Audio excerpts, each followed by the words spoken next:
From a lack of diversity, poor marketing, to competition from imported goods, experts are weighing in on the challenges plaguing the craft industry. Kelisha Williams explores the issue in this Primetime News in Focus, the craft industry, doomed or diversify. She now joins us live in studio. Kelisha, what do you have for us? So, Herman, on Monday, we heard the shocking stories of craft traders in Kingston, Duns River, and Ocho Rios who have been struggling to sell their products. So today, I wanted to take a deeper look into why the industry is suffering. And as you will see, it has very little to do with the pandemic.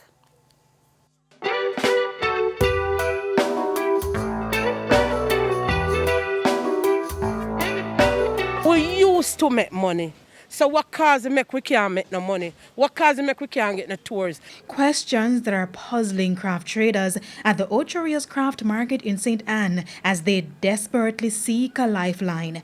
According to experts, some of the answers lie among the craft traders themselves.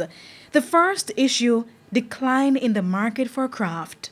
But long before COVID, there's a contraction in the market for different reasons.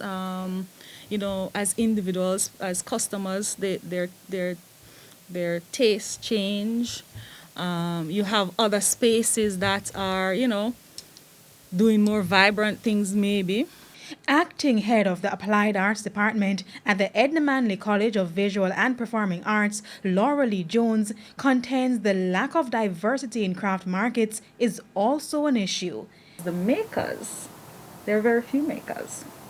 And so when a maker comes down from the hills in Glengoff and goes to supply the craft market, he's supplying every other person the same product, the one maker.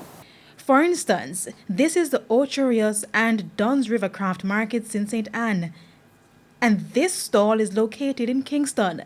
Many, if not all the items are similar.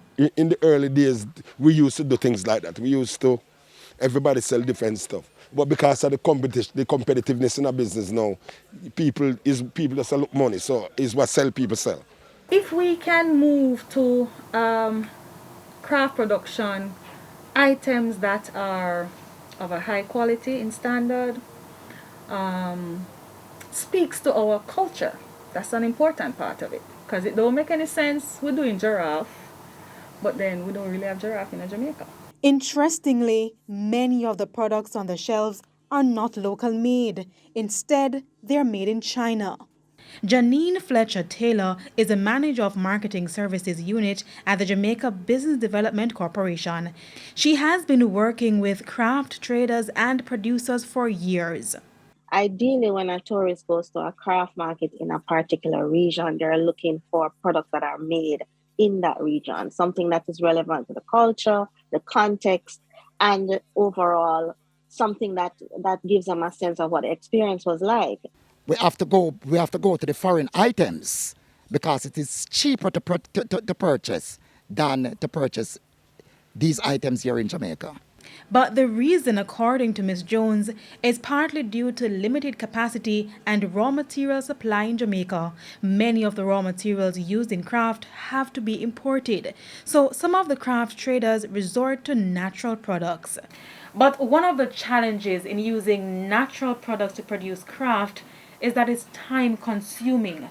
Take the banana fiber, for instance. It may take up to 3 weeks to be converted to this paper.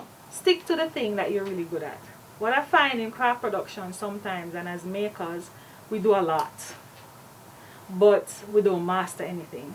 But according to artisan and craft trader Junior Williams, one of the biggest challenges in the industry is marketing. Some advertisement that brings people specifically here. Because a lot of times people come and they'll say, this is the first time I didn't know this was going on here. So I said, yeah, and they live in, say, St. Andrew or Kingston.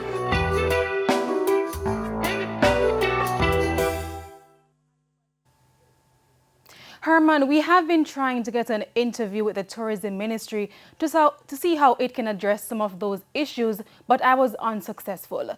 Tomorrow, I look at the future of the craft industry and how the craft traders should operate going forward. Herman?